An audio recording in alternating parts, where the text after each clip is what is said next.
Hello, and welcome to another segment of Cigars 101. I want to respond to my good friend who I found on YouTube, howlinblind, good cigar smoker and very educated man. I'm very glad to know you, and my friend, I'm hoping sometime in the next year or two, maybe we can all get together as cigar guys and have a cigar party somewhere, meet somewhere centralized.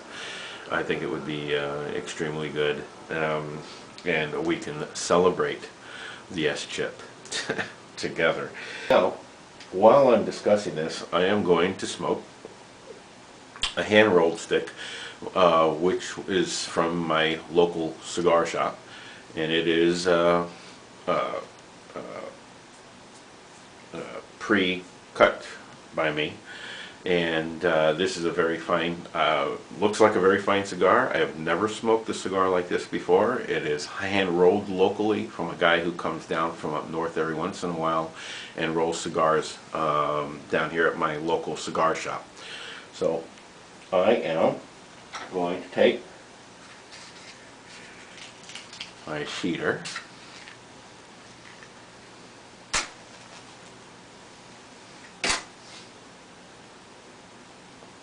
Let's see how this thing tastes, okay?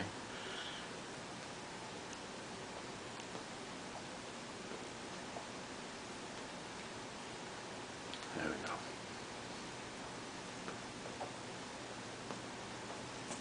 we go. And now I'm also going to test the value of the cigar by looking at the ash and see how long I can make the ash. I always love doing that with cigars I've never tasted before. So now getting back to my friend howlinblind, he was discussing in his last video actually theology, and I try not to get too deep into theology because in an ironic kind of way, religion can get too political. So I'm going to try to avoid that at all costs. God knows I have enough problems with atheists. Given the video that I left, The Amazing Atheist, I'm still getting responses from that, but I'm not going to remove the video because it's my belief. Anyway, and of course I think a lot of you know me, that I swing more to the right than to the middle.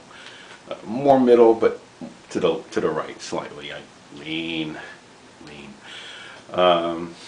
So I was really surprised that the SCHIP was approved, given that Obama was a smoker.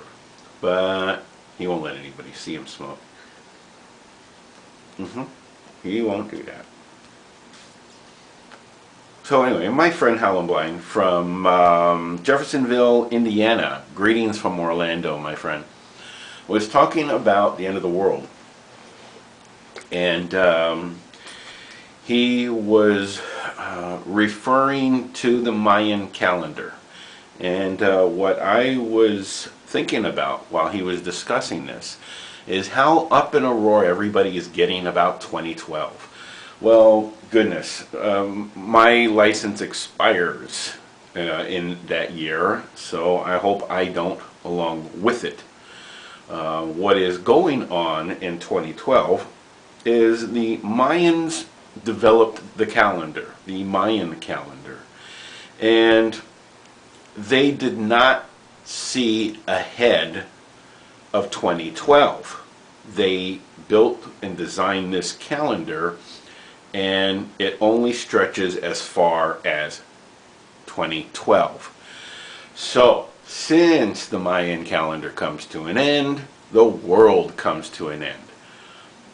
By the by, the world has came to an end, and great panic ensued, probably about 40 times since the 1930s.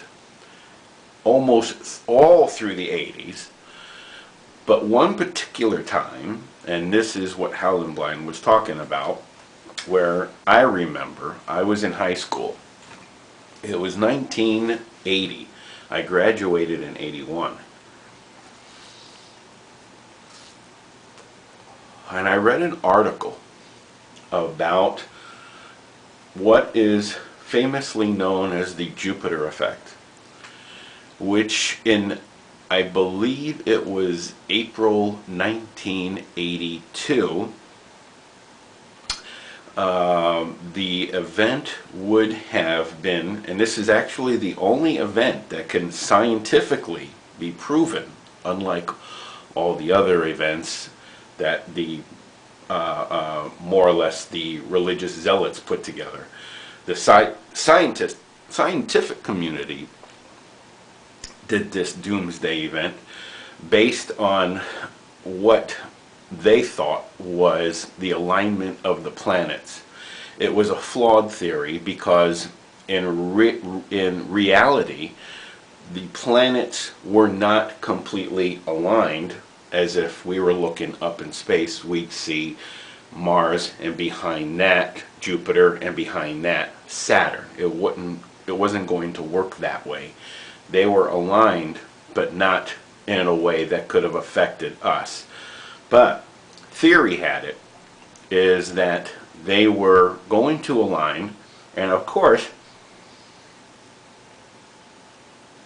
the planets and the Sun and the larger Jovian worlds, Jupiter, Saturn, they affect our tides and our plates on Earth and our weather. So it was this theory that when all the planets aligned, it would create such a dramatic pull and push on the Earth that pretty much everything in the book of Revelations would have happened to us, resulting in pretty much the end.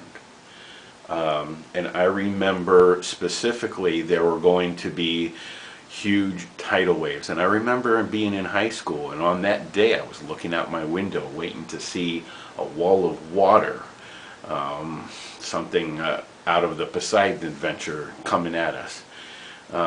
Being in Florida, I was pretty scared, and I remember giving an article to my my teacher, and he read it out to the class, and the entire class was kind of startled at this.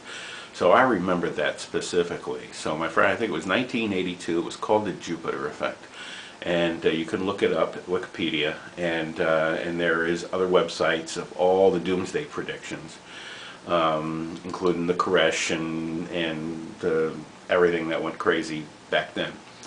So that's what we're talking about with the Mayans and the Jupiter effect. And as far as, I want to go into something that my friend didn't talk about, although he's a huge argumentalist about the SCHIP, and I'm really glad that he brought that to my attention. I didn't pay no mind to it until I looked it up myself, and of course I saw Obama sign the bill, that it would affect our cigars, cigarettes, tobacco taxes. Now that's all true, and in my local cigar shop where I got this stick, the owner was very afraid that they go out of business, and she had told me that it wouldn't really take effect until maybe about between June or July of this year that we'd see the effect of the SCHIP on our cigars, on our tobacco. And she was afraid that all the shops would go out of business. Well, I got to disagree with that. As much as everybody's afraid and the taxes going up, sure, that's going to happen. But let me tell you this. The reason why I said I want to get together and have a nice big party and celebrate the SCHIP is because we're going to continue enjoying our cigars. We're going to continue enjoying our cigarettes. And that is because there are three things